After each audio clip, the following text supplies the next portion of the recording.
Hello dear students, আজ আমরা সপ্তম শ্রেণীর নিজে করি 1.2 এর অঙ্কগুলো করব।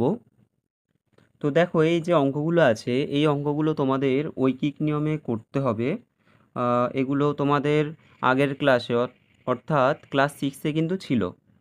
তো দেখো, আমরা প্রথম প্রশ্নে চলে যাচ্ছি। কি বলছে? একটি চাকা 55 বার ঘুরে 77 মিটার পথ যায়, তবে 98 মিটার পথ যেতে ওই চাকা কতবার ঘুরবে হিসাব করি। তাহলে 55 বার ঘুরছে, 77 মিটার পথ চলে যাচ্ছে, কিন্তু যদি আমাদের 98 মিটার পথ যায় তাহলে চাকাটা কতবার ঘুরবে। তো দেখো, সবার আগে কি করতে হবে, এখানে আমাদের গণিতের ভাষায় সমস্যাটি হলো এটা আমাদের লিখে নিতে হবে।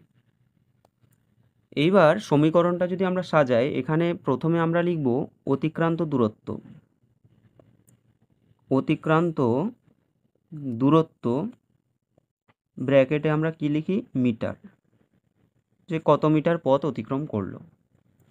আর চাকাটা কতবার ঘুরলো তার জন্য আমরা লিখব চাকার ঘূর্ণন। চাকার ঘূর্ণন লিখব, এটা ব্র্যাকেটে আমরা বার লিখে দেব, বার। তো দেখো, কোশ্চেনে বলা হচ্ছে যে 77 মিটার পথ যায় যখন 55 বার ঘুরে, তাহলে 77 মিটার পথ যাচ্ছে কতবার ঘুরে? 55 বার ঘুরে। তাহলে 98 মিটার যদি পথ যায়, 98 মিটার পথ গেলে চাকাটা কতবার ঘুরবে আমাদের হিসাব করতে হবে।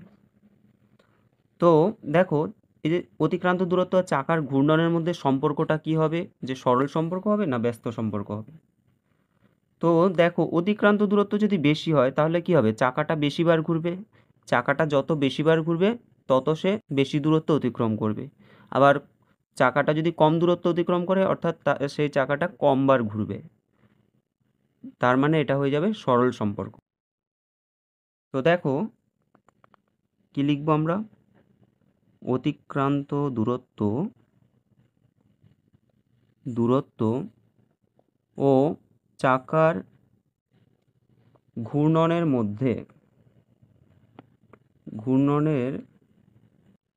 মধ্যে সরল সম্পর্ক। সরল সম্পর্ক।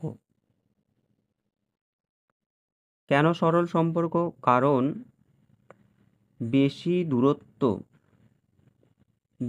দূরত্ব অতিক্রম করতে চাকাটি বেশিবার, এখানে চাকাটি লেখা আছে, চাকাটি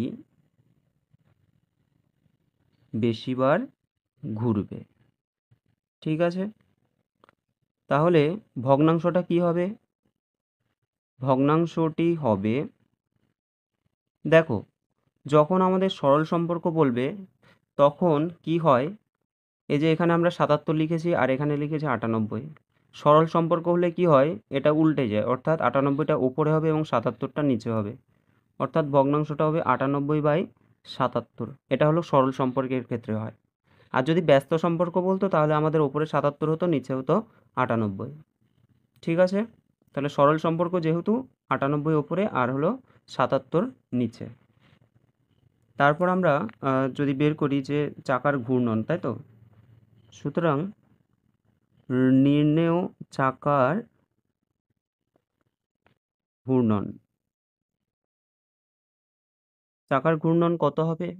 দেখো, এখানে যে জিজ্ঞাসা চিহ্ন কত আছে? 55 আছে, তাহলে 55 লিখব, ইন্টু যে ভগ্নাংশ আছে সেটা আমরা লিখে দেব। কাটাকুটি করো, 5×11 55, 7×7 77। 7 দিয়ে যদি 98কে কাটি, 7 থেকে 7, 8 9 28, 4×7 28, 5×14 কত হয়ে যাবে?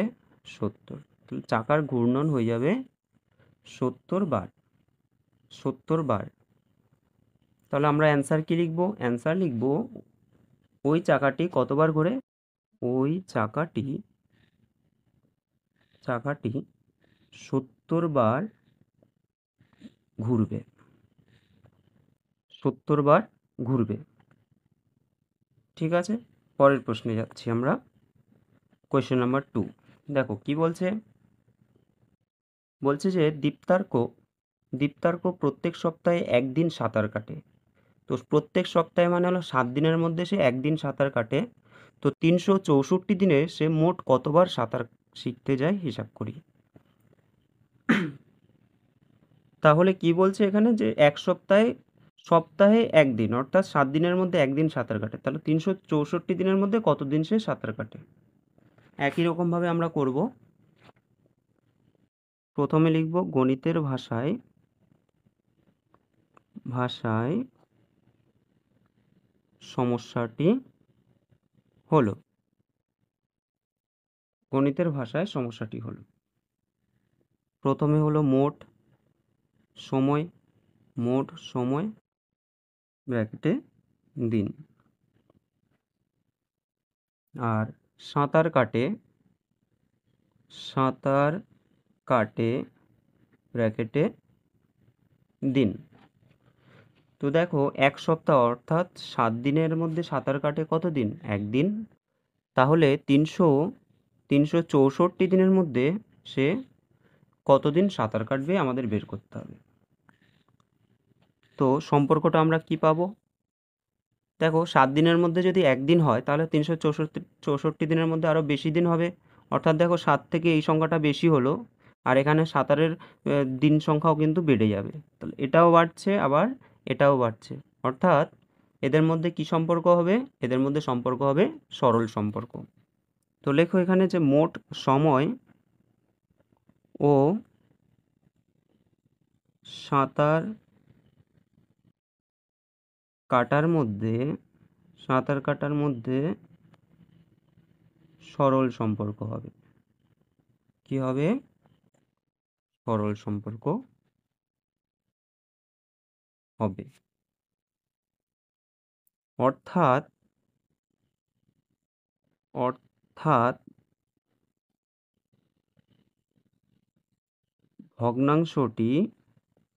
ভগ্নাংশটা এক্ষেত্রে কি হয়ে যাবে? ভগ্নাংশটি হবে, সরল সম্পর্ক হলে আমরা কি বলেছি? উল্টে যায়, এটা উপরে আসবে এটা নিচে আসবে, অর্থাৎ 364/7। ভগ্নাংশটি হবে 364/7। সুতরাং নির্ণেয় সাঁতার কাটে কতদিন সাঁতার কাটে সমান, এখানে দেখো এখানে আমাদের 1 আছে, প্রথমে আমরা 1 লিখব, গুণ এই যে সম্পর্ক থেকে আমরা যে ভগ্নাংশটা পেলাম অর্থাৎ 364/7, এটা লিখে দেব। কাটাকুটি করি, 5 7 35, 35 হলে এখানে 1 4 14, 7 2 14। 7 দিয়ে তোমরা যদি কাটাকুটি করতে অসুবিধা হয় ভাগ করে নেবে, 52 চলে আসবে। তাহলে সাঁতার কাটে সে 52 দিন, অর্থাৎ এই যে 364 দিন, সে 364 দিনের মধ্যে তারা সাঁতার কাটে কত দিন? 52 দিন। এটা হলো 52 দিন। সঠিক অ্যান্সার হবে 52 দিন। অর্থাৎ অ্যান্সার যদি আমরা লিখি, সুতরাং 364 দিনের মধ্যে সে সাঁতার কাটে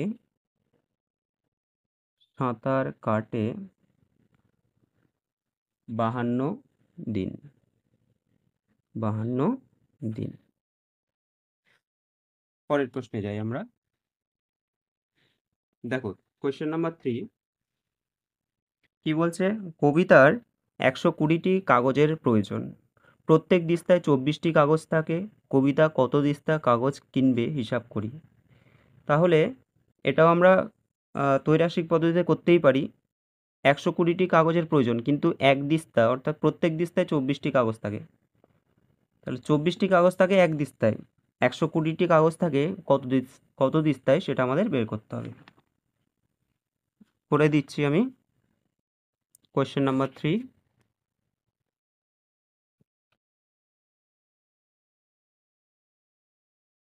কি লিখব? গণিতের ভাষায় সমস্যাটি হলো। তাহলে প্রত্যেকে কিন্তু অবশ্যই বই নিয়ে বসবে। আমাদের বলছে যে 24টি কাগজ আছে এক দিস্তায়, অর্থাৎ কাগজ কাগজ,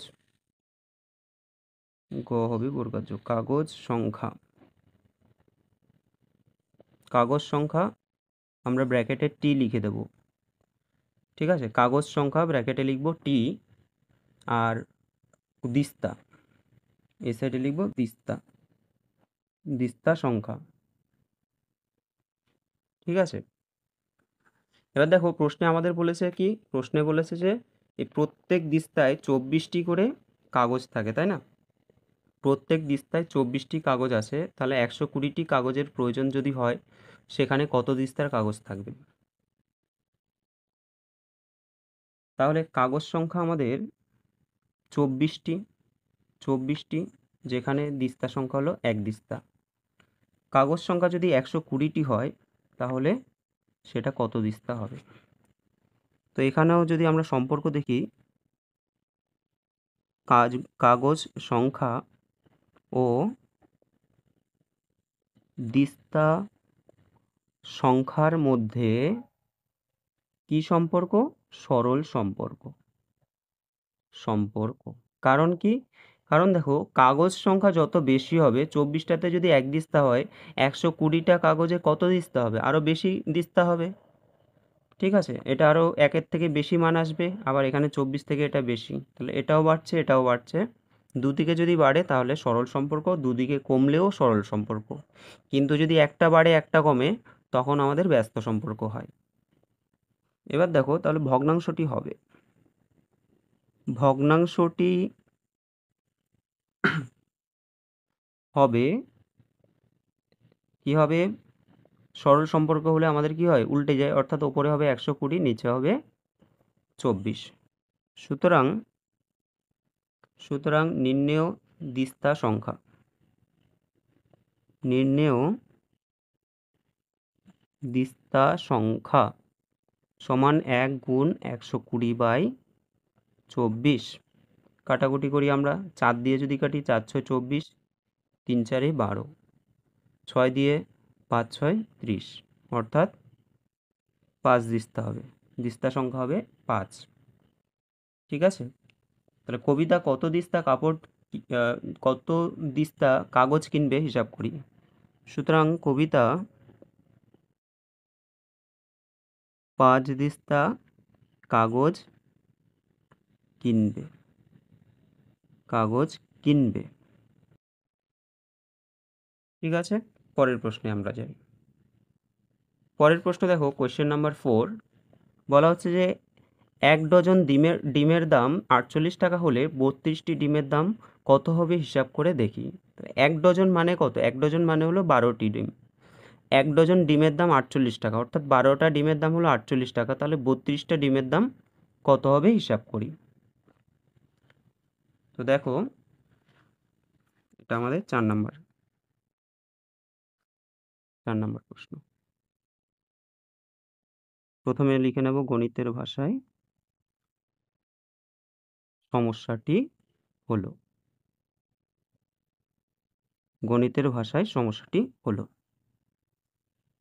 এবার দেখো আমাদের বলছে যে 1 ডজন ডিমের দাম হলো 48 টাকা, তাহলে ডিমের সংখ্যা, প্রথমে হবে ডিমের সংখ্যা, আর ডান দিকে কি লিখব?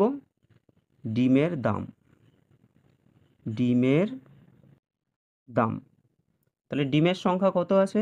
যে আমাদের 1 ডজন, 1 ডজন মানে হলো 12টি, ব্র্যাকেটে টি লিখে দেবে, আর এখানেও টি লিখে দেবে। তাহলে 12টি ডিমের দাম আমাদের আসছে 48 টাকা, তাহলে 32টি ডিমের দাম কত টাকা হিসাব করতে হবে। তো কি সম্পর্ক হবে? ডিমের সংখ্যা ও ডিমের দামের মধ্যে, দেখো আমাদের ডিম যত বেশি হবে দামও তত বেশি হবে, ডিম কম হলে দামও কম হতো। তাহলে যেহেতু ডিমের সংখ্যা বাড়লে তার দামও বেশি হবে, তাহলে সরল সম্পর্ক হয়ে যাবে। তো ডিমের সংখ্যা, ডিমের দামের মধ্যে সরল সম্পর্ক হবে। আর ভগ্নাংশটি কি হবে? ভগ্নাংশটি হবে, তাহলে সরল সম্পর্ক মানে কি?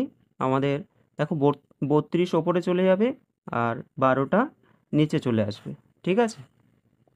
সুতরাং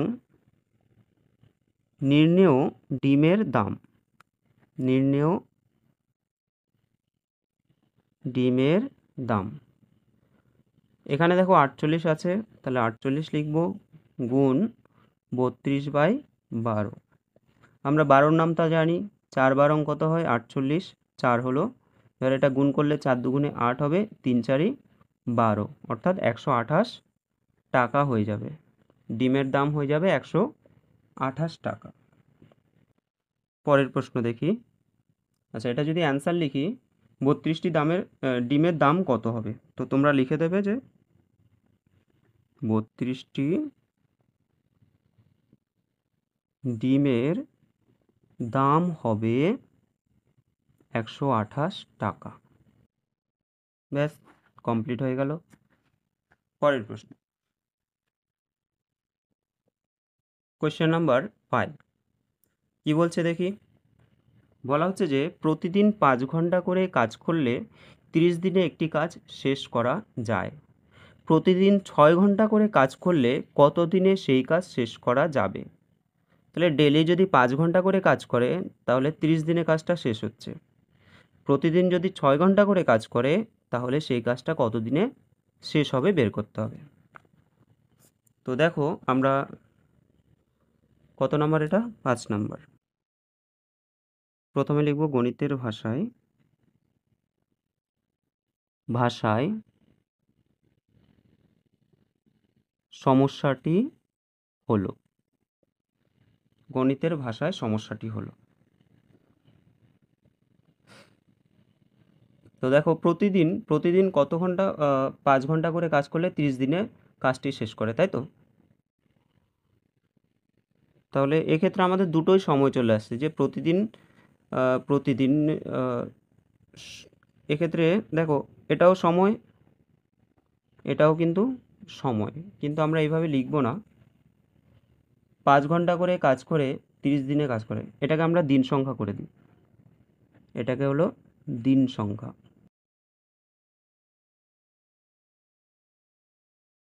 তো এই যে সময়ের ক্ষেত্রে আমরা এটাও লিখব দিন, আর দিন সংখ্যাতেও এটা দিন লিখে দেবো, ব্র্যাকেটে দিন লিখে দেবো, ঠিক আছে? এখানে 5 ঘন্টা করে যদি কাজ করে 5 ঘন্টা, আচ্ছা এটা ঘন্টা, এটা দিন লিখবো না, এটা লিখবো কি ঘন্টা, ঠিক আছে? এটা একটু ঘন্টা ঠিক করে নেবে। তো 5 ঘন্টা করে যদি কাজ করে তাহলে আমাদের কত দিন সময় লাগছে? সময় লাগছে 30 দিন। আর যদি 6 ঘন্টা করে কাজ করে তাহলে কত দিন সময় লাগবে? দেখো এই অঙ্কটা ভালো করে বুঝতে হবে। তুমি যদি 5 ঘন্টা করে কাজ করো তাহলে যদি তোমার 30 দিন সময় লাগে, তুমি যদি দিনে আরও কাজের পরিমাণ বাড়িয়ে দাও, 6 ঘন্টা করে যদি কাজ করো তাহলে কি হবে? আরও কম দিনে কাজটা হয়ে যাবে। আমরা যদি দিনে 5 ঘন্টা করে কাজ করি, 30 দিন লাগছে। যদি 6 ঘন্টা করে আরও বেশি সময় ধরে কাজ করি তাহলে সেই একই কাজ আমাদের কম সময়ের মধ্যে হয়ে যাবে। অর্থাৎ কি, এটা বাড়ছে আর এটা হলো কমছে, তার জন্য এদের মধ্যে ব্যস্ত সম্পর্ক হবে। তো দেখো সময় ও দিন সংখ্যার মধ্যে ব্যস্ত সম্পর্ক হবে। আচ্ছা, ব্যস্ত সম্পর্ক হবে, তাহলে ভগ্নাংশটি কি হবে? যে ভগ্নাংশটি হবে, দেখো আমরা এতক্ষণ ধরে 4টে অঙ্ক করলাম, সবগুলো সরল সম্পর্ক, এটা আসলো ব্যস্ত সম্পর্ক। তো ব্যস্ত সম্পর্কের ক্ষেত্রে এই যে ওপরেরটা কিন্তু ওপরেই থাকবে, নিচেরটা নিচেই থাকবে, অর্থাৎ ওপরে হবে 5, নিচে হয়ে যাবে 6। সুতরাং সুতরাং নির্ণেয় কি হবে? দিন সংখ্যা, নির্ণেয় দিন সংখ্যা হয়ে যাবে 30 ইন্টু, যেহেতু এখানে 30 আছে জিজ্ঞাসা চিহ্নের ওপরে, 30 লিখব, ইন্টু এই যে ভগ্নাংশটা 5-এর 6, কাটাকুটি করে দাও, 5 6 30, 5 5 কত হবে? 25। তাহলে নির্ণেয় দিন সংখ্যা হবে 25 দিন। হলো? বলা হচ্ছে যে কতদিনে সেই কাজটি শেষ করা যাবে। সুতরাং 25 দিনে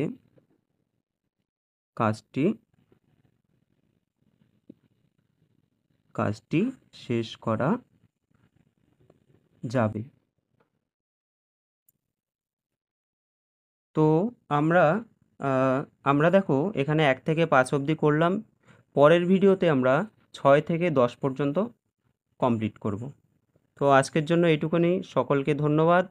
আর তোমাদের যদি ভিডিওটা ভালো লাগে তাহলে অবশ্যই লাইক করবে, কমেন্ট করবে এবং আমাদের চ্যানেলটাকে অবশ্যই সাবস্ক্রাইব করে দেবে।